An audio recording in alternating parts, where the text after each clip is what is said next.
1993년 같은 코너에 출연한 걸 계기로 결혼한 코미디언 부부 3호 이봉원 박미선 부부. 이들 부부가 방송에 출연할 때마다 계속 나오는 이야기가 있죠. 바로 이봉원의 사업 실패 이야기입니다. 당시 수십억 원의 빚더미에 앉았다고 하는데요. 당시 어떤 사업들을 했고 현재는 어떤지 알아보겠습니다. 대략 살펴보자면 단란주점을 했다가 오픈한 지 얼마 안 돼서 심야 단속이 강화되며 손님이 끊겨 망하고, 백화점에 커피숍과 삼계탕집을 시도했다 실패하고, 일본 유학 자금을 위해 고깃집을 했다가 망하고, 이후 일본 유학 후 돌아와서 기획사와 연기학원을 하다가 실패했다고 합니다. 당시 기획사에는 김구라, 이건기 등이 소속되어 있었다는데 이들은 이 소속사를 나오자마자 뜨기 시작했다고 하네요. 그러나 김구라가 방송을 통해서 여전히 존경한다는 이야기를 하는 거 보면 서로 사이는 좋은 듯합니다. 뿐만 아니라 2009년에 또 사업한다고 사채까지 쓰면서 7억 원이나 빚을 졌다고 하는데요. 이러다 보니 일부 사람들에게 비난을 듣기도 했고, 그래도 박미선이 성인군자처럼 꼭 참고 다 갚아줬다고 방송에서 말하기도 했죠.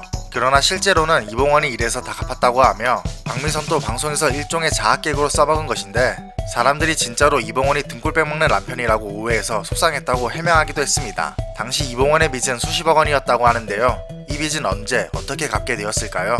이봉원은 10년 동안 밤무대 및 방송일 행사 등을 경하며 2015년에 다 갚았다고 합니다. 물론 앞서 말한 것처럼 아내 박미선에게 손을 벌리지 않고 다 자신의 힘으로 해결했다고 하네요. 사실 이봉원급 정도 되는 연예인이면 밤무대나 행사만 뛰어도 수입이 엄청납니다. 인지도가 없는 밤무대 가수의 수입이 대략 월 250에서 300인 것을 봤을 때 아무리 대세에서 멀어진 이봉원이더라도 밤무대 수입만으로도 엄청났을 듯합니다. 특히 사업 실패 후 빚더미에 앉았을 때 유명한 일화가 있는데요. 어느 날 이봉원이 후배들이랑 술을 마시고 술값이 50만 원이 나왔는데 제일 선배인 이봉원이 내려하자 후배들이 만류하며 "선배님 빚이 30억이라면서요. 저희가 낼게요 라고 말했다고 합니다. 그러자 이봉원이 30억이나 30억 50만 원이나 뭔 차이가 있냐라며 쿨하게 결제했다고 합니다.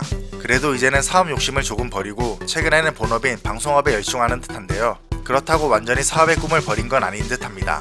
2016년에 수입산 소고기 양념육 시리즈를 런칭했는데요. 본인이 직접 사업을 시작한 게 아니라 이름만 빌려주는 형태로 보입니다.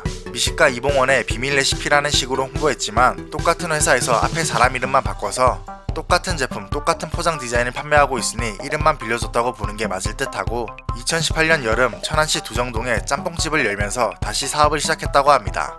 이번엔 경영만 하는 게 아니라 자신이 직접 배워서 짬뽕을 손수 요리한다고 하는데요. 메인 메뉴가 봉짬뽕인 것을 보면 요리에 자부심이 있는 듯합니다. 최근 아내 박미선의 유튜브에 가게가 등장하기도 했는데 그런 걸 보면 2년 동안 성공적인 사업을 이어가고 있네요. 이번 사업은 좋은 결과를 얻을 수 있길 바랍니다.